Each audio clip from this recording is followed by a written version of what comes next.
ఏలూరు జిల్లా జీలిమిల్లి మండల కేంద్రంలోని ఎమ్మెల్సీ ఎన్నికల ప్రచారాన్ని పోలవరం ఎమ్మెల్యే చిరి బాలరాజు అలాగే ఏపీ ట్రైకార్ చైర్మన్ బొరగం శ్రీనివాస్ నిర్వహించారు.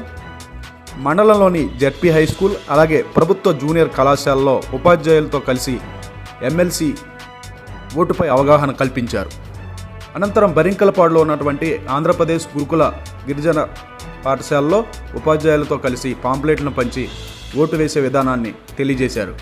ఈ సందర్భంగా ఎమ్మెల్యే మాట్లాడుతూ ఎన్డీఏ కూటమి తరపున ఎమ్మెల్సీ అభ్యర్థి పేరాబత్తుల రాజశేఖర్ను అఖండ మెజార్టీతో గెలిపించాలని కోరారు.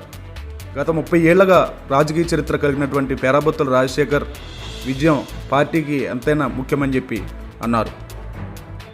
ఈ కార్యక్రమంలో జిల్లా కార్యదర్శి గడ్డమన రవికుమార్, జనసేన మండల ప్రెసిడెంట్ పసుపులేటి రాము అలాగే కార్యకర్తలు నాయకులు పాల్గొన్నారు. ఎన్నికల ప్రచారంలో భాగంగా పోలవరం నియోజకవర్గంలో గత 20 రోజుల నుంచి కూడా ఎన్నికల ప్రచారం ముమ్మరంగా మేము ప్రజల్లోకి ఓటర్స్లోకి తీసుకెళ్లడం జరుగుతుంది.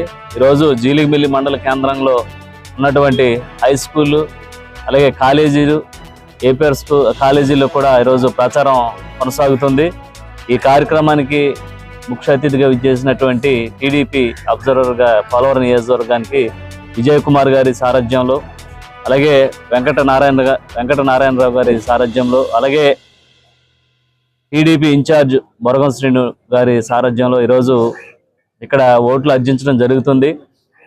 ఎమ్మెల్సీ సంబంధించి ఎన్డీఏ కూటమి అభ్యర్థి అయినటువంటి పేరాబత్తుల రాజశేఖరం గారిని మేము అఖండ మెజార్టీతో గెలిపించాలని ప్రతి ఒక్కరిని కూడా తెలియజేస్తున్నాం. ఈరోజు గ్రాడ్యుయేట్కి సంబంధించి ప్రతి ఒక్కరు కూడా అవగాహనతో ఉన్నటువంటి వ్యక్తులు అందరూ కూడా ప్రతి ఒక్కరు కూడా ఏదైతే 2024లో ఎన్డీఏ కూటమిని అఖండ మెజార్టీతో ప్రభుత్వంలో కూర్చోబెట్టారు. ప్రతి ఒక్కరు కూడా ఎన్డీఏ కూటమి వల్లే మన రాష్ట్రం అభివృద్ధి చెందుద్ది, ఎన్డీఏ కూటమి వల్లే మన పిల్లల భవిష్యత్తు మన భవిష్యత్తు బాగుంటుందని ఈరోజు ప్రతి ఒక్కరు కూడా ఆలోచించి భారీ మెజార్టీతో ఈరోజు ఎన్డీఏ కూటమిని గెలిపించడం జరిగింది. అదేవిధంగా ఈ 6 నెలల వ్యవధిలో ఈరోజు చంద్రబాబు నాయుడు గారు సారథ్యంలో, పవన్ కళ్యాణ్ గారు, మోదీ గారి సారథ్యంలో మన పోలవరం నియోజకవర్గం సస్యశ్యామలంగా ముందుకు సాగుతుంది. ప్రతి ఒక్కటి కూడా అభివృద్ధి పదంలో ముందుకు తీసుకువెళ్తున్నాం.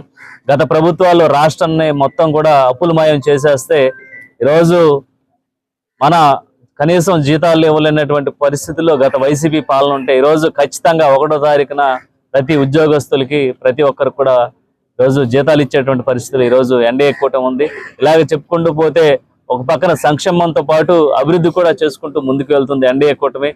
ప్రతి ఒక్కరు కూడా గమనించాల్సింది ఏంటంటే ఈరోజు పేరాబత్తుల రాజశేఖరం గారు గత 30 సంవత్సరాలు బట్టి పార్టీ కోసం అహర్నిశలు కష్టపడుతూ అలాగే అనేక సమస్యలపై పోరాటం చేస్తూ ప్రతి సమస్యపై పూర్తి అవగాహనగా ఉన్నటువంటి మన పేరాబత్తుల రాజశేఖరం గారిని గనక గెలిపిస్తే తప్పకుండా ఈరోజు మన విద్యా వ్యవస్థ సంబంధించి కానీ అలాగే ఉద్యోగ అవకాశాలకు సంబంధించి కానీ అనేకమైన సమస్యలు ఉన్నాయి. వాటిపై ప్రభుత్వం దృష్టికి తీసుకువెళ్ళి వెంటనే త్వరితగతిన వాటిని సమస్య పరిష్కరించే దిశగా రాజశేఖర్ గారు తీసుకువెళ్తారని మేము మనస్ఫూర్తిగా కోరుకుంటూ మా పోలవరం నియోజకవర్గం నుంచి ప్రతి ఒక్క ఉద్యోగస్తులు, గ్రాడ్యుయేట్ ప్రతి ఒక్కరు కూడా పూర్తిగా సహకరిస్తున్నారు. వారందరికీ కూడా మరొకసారి తెలియజేస్తూ మీ అందరూ కూడా 1వ ప్రాధాన్యత ఓటు రాజశేఖరం గారికి 1వ నెంబర్ గడి మీద వేసి మీ అందరూ కూడా అఖండ మెజార్టీతో